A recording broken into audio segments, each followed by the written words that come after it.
he wants to break our resolve. Ati huyo msichana mdogo wa Wanjiku Mwea, mbunge wetu wa Kipipiri, mtu mwenye siku hizi hata hapai mshahara. Ati Kasongo amesema kwa sababu Wanjiku Mwea alisema mtu yote ambaye si wa Olkalau hata piga kura Olkalau. Si alisema namna hiyo?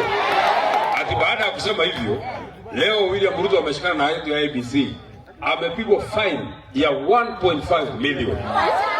Milioni moja unusu. Na ameambiwa ati ajisalimishe ndani ya masaa 72. Ana akaambiwa ati lazima aandike public apology. Mimi nataka nimwambie William Ruto, upige fine, ufanye vyote vile. In fact, nimeambiwa na mawakili wanaenda kotini kupeleka apili. Lakini wakili hata mkisema mulitupatie siku, sisi watu wa Nyandarua tutachanga hiyo pesa.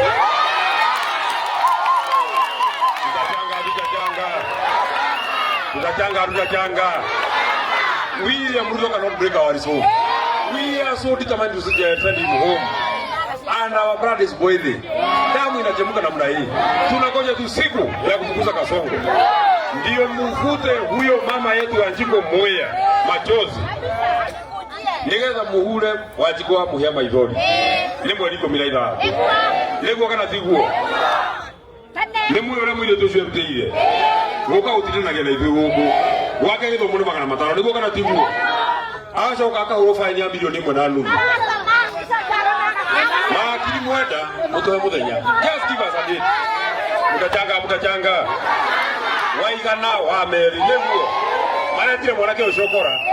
Andu agwito mugumo marauga ureto ucokora tukumucangira. Marokira ciringi 10. Keni kihara kiri magana mana niciurite cia ciringi 10.